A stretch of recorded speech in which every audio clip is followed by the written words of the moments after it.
This is a 200 amp, 30 space, 60 circuit, square D home line panel that basically any Home Depot would sell. This is how mine turned out.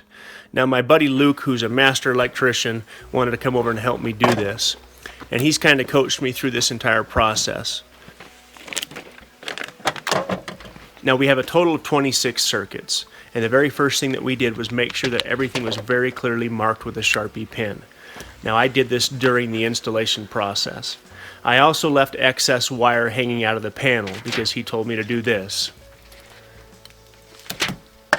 On the back side of the panel there's also a nailer board that has to be within 12 inches to secure all of the wires going into the panel.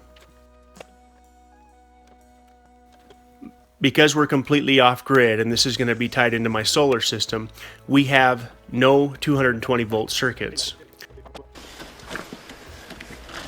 So you just want to straighten your wire out good, and then you just run that blade right down the middle.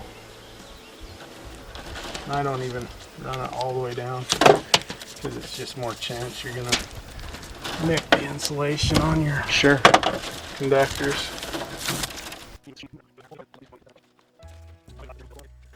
Because we're using propane for our water heater, for our dryer, and for the stove, I don't need to have 220 anywhere in the house.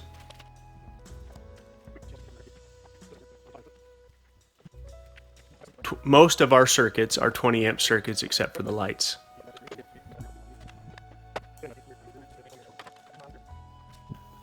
Now the very highest breaker cannot be any higher than 6 feet 6 inches.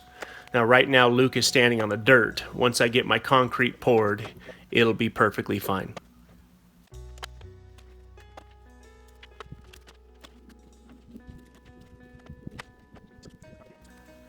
Now Luke is not a master electrician by accident. He's very good and very particular about what he does.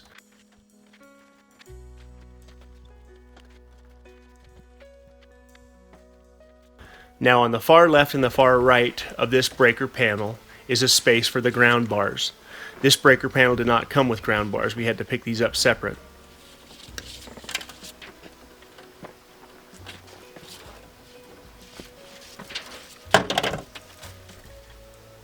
I do not have my ground rods in place. This is something we'll do later.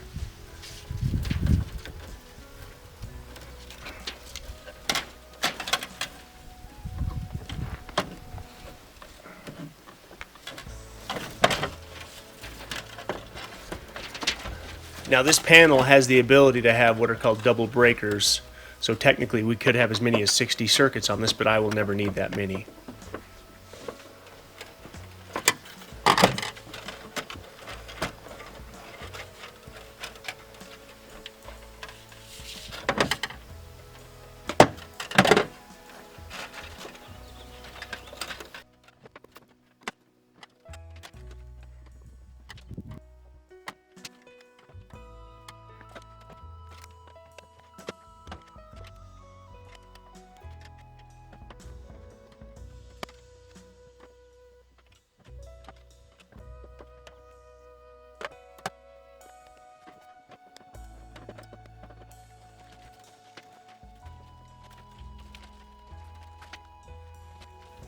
Once again, he's separating out all the ground wires and then wrapping it the way that he likes to do it.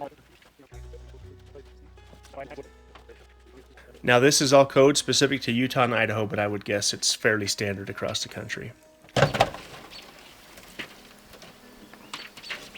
I have seen where guys use zip ties to do similar things, but it sure looks better using the copper.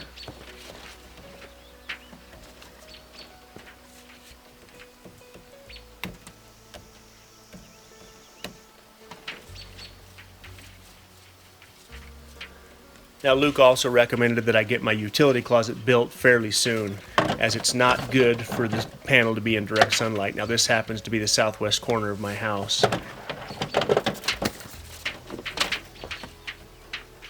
He told me that he's gone as far as to ask engineers and architects to relocate panels if it happens to be on the south side of a project.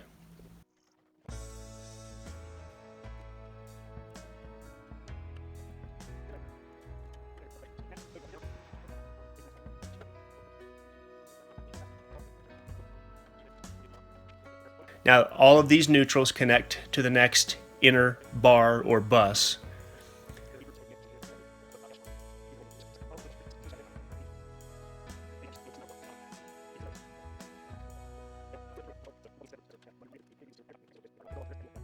And again, there's no specific order in which they have to be connected.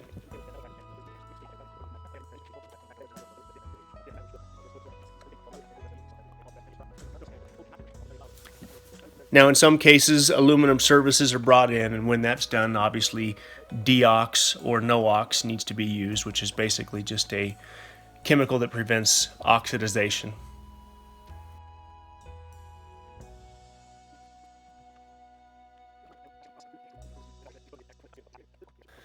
Okay, now on the hot lines, the black lines, he's leaving the insulation in place and connecting these lines to the breakers that it calls for.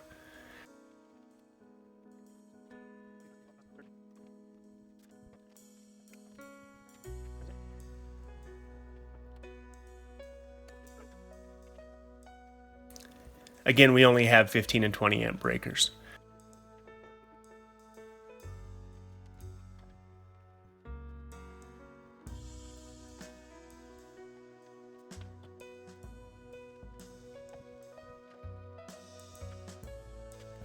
As soon as I get the ground rods in place, I'll pour the concrete, build the utility room, and then we'll have a disconnect on the outside of the building as well, which is required by code.